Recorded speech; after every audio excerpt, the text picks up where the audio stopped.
Bonjour à tous et bienvenue pour ce nouveau test. On va parler aujourd'hui d'un tra vraiment pas cher, à moins de 10 € sur AliExpress, et qui a été assez populaire sur Deal Labs. Alors du coup, il fallait bien que ça passe entre mes mains, et ça faisait longtemps que j'avais pas eu d'intra assez peu cher.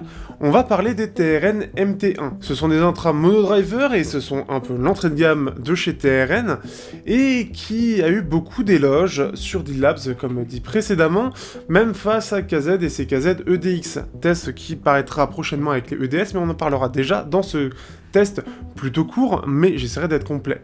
C'est un très bon petit pas en avant entre guillemets dans la hi-fi, ça permet de voir à ce prix-là qu'est-ce qu'on peut avoir et à quel point c'est au-dessus de ce que l'on peut avoir, par exemple à Carrefour, etc. Et pourquoi pas se lancer dans des choses un peu plus sympas si vous aimez beaucoup la musique.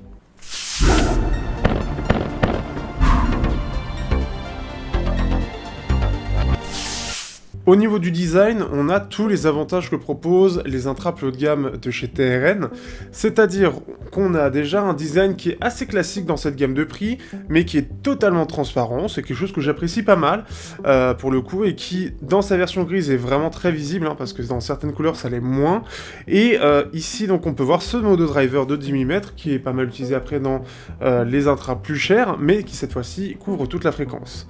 Ce qui est, et c'est ça la très très bonne chose, toujours bien à cette gamme de prix, c'est qu'on a droit à un câble détachable. C'est un câble de type 2 pins 0,75 du classique, ce qui permet d'avoir un câble qui est tressé, qui est de bonne qualité, hein, en général. Il est rare aujourd'hui que mes câbles lâchent, donc en plus de ça, en termes de durée de vie, c'est excellent. Et si besoin, de pouvoir en racheter un à moindre frais, si jamais ça vous manque. Ou même de pouvoir le changer, et pour ceux qui ne connaîtraient pas, de pouvoir le changer pour un câble Bluetooth. Donc ça, c'est vraiment très bien, surtout dans cette gamme de prix. Ce n'est pas forcément le cas, et je pense notamment au GK G1, où ils ont enlevé la connectique pour mettre un câble tout simple, et beaucoup d'intras dans cette gamme de prix, que ce soit sur AliExpress ou ailleurs, et bien ici c'est à contre-pied de tout, et c'est là où on a l'avantage de la Chi-Fi, c'est qu'on a tout l'avantage de la Hi-Fi, mais à moindre prix. Voilà, c'est un bon slogan. Et ce qui fait qu'on a aussi des embouts assez classiques TRN, qui sont confortables, qui maintiennent bien, et qui isolent bien. Globalement, l'isolation est tout à fait correcte, elle n'est pas incroyable, mais elle est plutôt bonne, et donc ce qui fait que c'est à noter. Le câble est plutôt pas mal aussi, par contre faites attention quand il s'en mêle, ça c'est chiant à démêler, c'est le plus gros point faible, mais à ce prix là on peut pas tout avoir, mais ce qui fait que c'est surtout ça qu'il y a à retenir. Au-delà de ça, sur la qualité audio, et c'est la chose qui va tous nous intéresser aujourd'hui, eh bien on a quelque chose qui est vraiment très sympa pour le prix. La signature est plutôt équilibrée avec deux pics normalement qui sont là pour mettre un petit peu en avant les détails et la scène, mais globalement on a quelque chose qui est relativement équilibré et ça c'est une bonne chose. On a une petite mise en avant des basses qui se voit pas forcément sur ma courbe à moi, mais c'est en soit le cas, et ça reste globalement quand même bien équilibré. Résultat, on a un son qui est, et pour ceux qui voudraient s'intéresser à la Chi-Fi, un son qui est vraiment représentatif de ce qu'est en train de faire TRN à l'heure actuelle au niveau de ses nouveaux intras, mais aussi de la Chi-Fi en elle-même, et surtout des intras un peu plus haut de gamme. La qualité en elle-même n'est pas incroyable, mais c'est surtout que la signature elle-même est vraiment bien, parce que on n'a pas de sibilance particulière, on a une basse qui est plutôt bien équilibrée et assez polyvalente, on a des voix qui sont alors relativement présentes, on sent qu'il y a le creux en fait, vous voyez dans la partie présence vous avez un creux, ce qui fait qu'on a des voix qui sont relativement présentes mais qui vont pas être frontales, on va en parler après face à d'autres, et qui vont être un peu diffuses, ce qui fait que c'est assez agréable et c'est plutôt orienté à un côté un peu hi-fi justement. Donc ça c'est vraiment cool et c'est vraiment agréable. C'est surtout de pas avoir de sibilance, c'est quelque chose qu'on va avoir tendance à revoir. Pour ceux qui connaissent pas forcément la sibilance, c'est le fait d'avoir justement les s qui sont perçants ou les cymbales etc. qui vont être assez forts par rapport au reste et qui vont être fatigants. Et ça c'est une chose aussi qui est à noter, c'est que ces TRN MT1 sont pas vraiment fatigants, ils sont assez légers, on a quelque chose qui permet d'avoir à peu près tout au même volume, donc on n'a pas forcément besoin de pousser pour entendre des choses un peu discrètes. Après, en termes de détails et en termes de séparation des instruments, on a ce qu'on a pour le prix. Pour le prix, c'est vraiment très très bien, je trouve. Après, forcément, face à plus cher, et notamment des dual drivers ou triple drivers, on a quelque chose qui est forcément moins bon.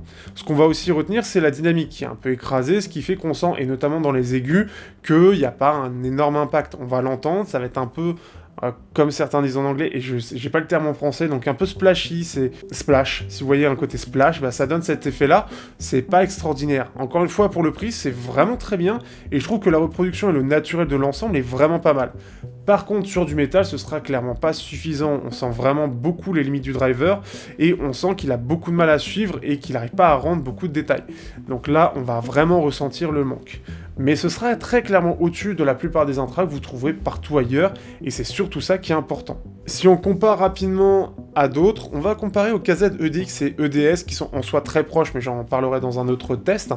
Et bien, face à cela, je trouve que les Terren MT1 sont, alors en termes de design et de cap, c'est à peu près la même chose, mais par contre, au niveau du son, on a quelque chose qui est relativement différent.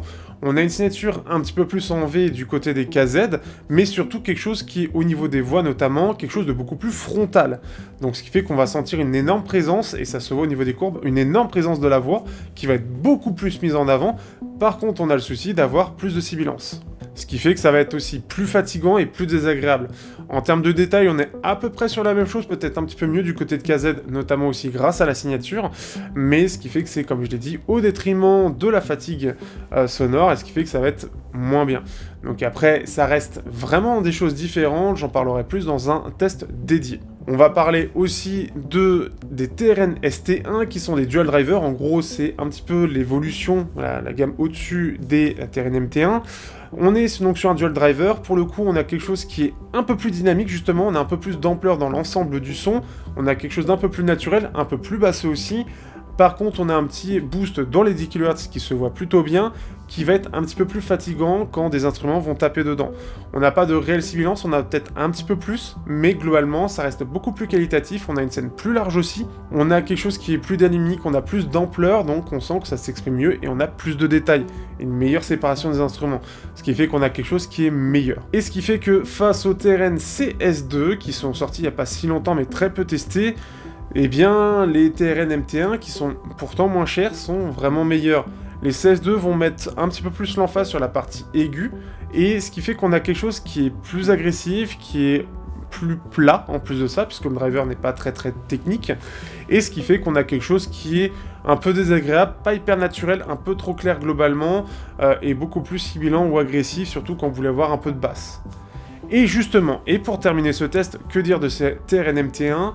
Pour moi, à moins de 10 €, il n'y a clairement pas d'équivalent réel. On peut avoir les KZ, EDX, EDS qui sont d'excellents concurrents, mais pour on va dire, un autre domaine, une autre façon d'être. Mais si vous voulez quelque chose, une signature entre guillemets un peu mature, qui fasse un peu hi-fi, entre guillemets, un gros guillemet, eh bien c'est ce qui s'en rapprochera le plus. Ça les rend assez polyvalents, mais forcément les défauts qu'on va en retenir, surtout quand on connaît mieux, c'est surtout les détails qui vont manquer. Ça permet très bien pour ceux qui veulent des écouteurs d'appoint de qualité, eh bien vous avez ça, des écouteurs qui vont pouvoir résister, parce que ça c'est aussi le gros avantage de la Chifi, c'est que c'est bien plus résistant, et pour en avoir acheté beaucoup, que des écouteurs que vous allez acheter à Carrefour ou que vous allez acheter à l'Express avec le câble non détachable qui vont être éclatés au bout de 2 mois. Sachez qu'avec les câbles qui sont en général fournis dans ce type d'écouteurs, il est rare qu'ils lâchent, et sachant que je les range, je les pousse, ils sont pliés, il est très rare que ça lâche. Donc c'est vraiment le côté très positif, et en plus un câble, si jamais vous voulez le changer, ça coûte rien. Après le temps que ça arrive avec AliExpress c'est long, mais ça permet vraiment d'avoir quelque chose de vraiment bien pour pas cher, et c'est vraiment là le principal. Ce qui fait que c'est tout simplement l'excellente référence à moins de 10 € à prendre, et l'excellent concurrent des KZ EDX EDS qui arrivera bientôt en test. J'espère que vous aurez apprécié, on se dit à bientôt pour d'autres tests d'intra pas chers et beaucoup plus chers, et amusez-vous bien avec.